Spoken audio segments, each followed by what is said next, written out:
Assalamualaikum, kisah kali ini tentang pakaian pembawa azab. Kisah orang yang mengulurkan pakaiannya atau isbal karena sombong lalu ditenggelamkan ke dalam bumi. Dari Az-Zuhri, ia berkata, telah mengabarkan kepadaku Salim bahwa Ibnu Umar telah menceritakan kepadanya bahwa Nabi Shallallahu Alaihi Wasallam bersabda, pada saat seseorang menjulurkan kainnya melebihi mata kaki karena sombong, dia pun ditenggelamkan ke dalam bumi. Maka ia pun bergerak-gerak sambil berteriak di kedalaman bumi hingga hari kiamat. Hadis riwayat Bukhari juz 2 halaman 263 kitab Ahaditsul Anbiya'i. Hadis ini menyebutkan kalimat menjulurkan kainnya melebihi mata kaki karena sombong. Meskipun disebutkan kisah ini berkenaan dengan seorang laki-laki yang mengulurkan kainnya karena sombong, namun tidak menafikan dosa bagi seluruh orang yang sombong, baik ia menampakkan kesombongan dalam hal pakaiannya, sandalnya, aksesorisnya, atau lainnya, karena maksud dari hadis ini adalah mencela sifat sombong. Hikmah dari kisah ini antara lain satu, bahwa pengharaman sifat sombong dan berbagai macam bentuknya. Dari Abu Sa'id Al-Khudri dan Abu Hurairah radhiyallahu anhu, keduanya berkata, Rasulullah Shallallahu Alaihi Wasallam bersabda, keperkasaan adalah kainnya dan kesombongan adalah selendangnya. Allah berfirman, barang siapa yang melepaskannya dariku, bertingkah laku dengan sepertinya, niscaya aku akan mengazabnya. Hadis riwayat Muslim juz 4 halaman 2023 kitab Al-Bir. Jadi keperkasaan dan kesombongan itu hanya milik Allah. Ini merupakan ancaman azab terhadap orang yang bersikap sombong meskipun hanya sedikit. Dalam hadis sahih dari Abdullah bin Mas'ud radhiyallahu anhu dari Nabi Shallallahu Alaihi Wasallam, beliau bersabda, tidak akan masuk surga orang yang di dalam hatinya ada seberat biji sawi kesombongan.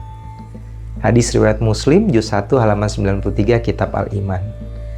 Alasan ancaman berat terhadap kesombongan karena ia dapat menyebabkan seseorang merasa bangga terhadap dirinya dan menghina orang lain dengan kesombongan itu. Ia tidak menerima nasihat siapapun, tidak akan mencintai orang lain sebagaimana ia cinta kepada dirinya sendiri, hatinya penuh rasa dengki dan murka kepada yang lain. Dalam kisah ini terdapat peringatan terhadap salah satu ciri kesombongan yang ditampakkan dalam bentuk berpakaian. Nabi Shallallahu Alaihi Wasallam bersabda, barang siapa yang mengulurkan pakaiannya karena sombong, maka Allah tidak akan melihatnya pada hari kiamat.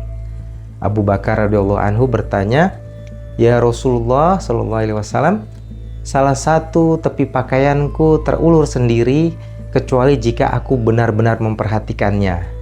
Maka Rasulullah Shallallahu Alaihi Wasallam bersabda, engkau tidak termasuk orang yang melakukannya karena sombong.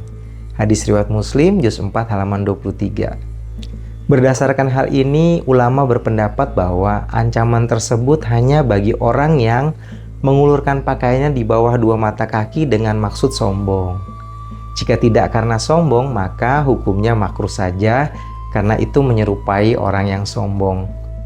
Hal ini dikecualikan bagi para wanita. Untuk para wanita, Rasulullah Shallallahu Alaihi Wasallam bersabda, diulurkan sehasta. Jangan melebihi dari itu. Hadis riwayat At-Tirmizi juz 4 halaman 223 kitab Al-Libas. Namun bukan berarti tidak diperbolehkan ya menggunakan pakaian dan sandal yang bagus.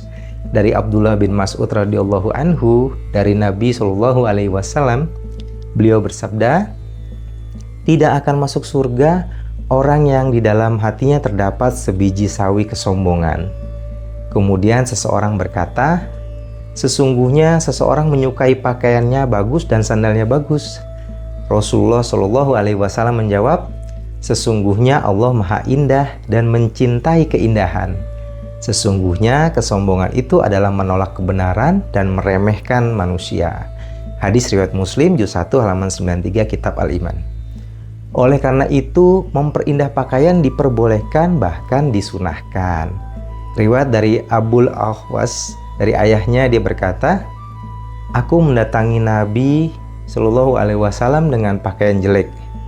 Beliau bertanya, 'Apakah engkau punya harta?' Aku menjawab, 'Ya.' Beliau bertanya, 'Harta dalam bentuk apa?' Ia menjawab, 'Allah memberikan aku unta, kambing, kuda, dan hamba sahaya.'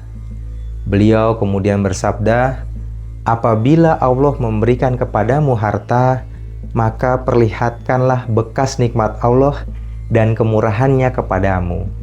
Hadis riwayat Abu Daud, juz 2 halaman 406, Kitab Al-Libas. Hikmah yang kedua adalah adanya kehidupan di alam kubur atau alam barzah.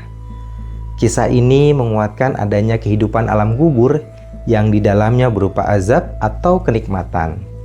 Berdasarkan kisah ini jelas disebutkan mengenai azab terhadap lelaki yang sombong ini dengan menenggelamkannya ke dalam bumi selamanya hingga datang hari kiamat. Wallahu a'lam bishawab. Sekian kisah kali ini. Semoga kita dapat mengambil hikmahnya. Wassalamualaikum warahmatullahi wabarakatuh.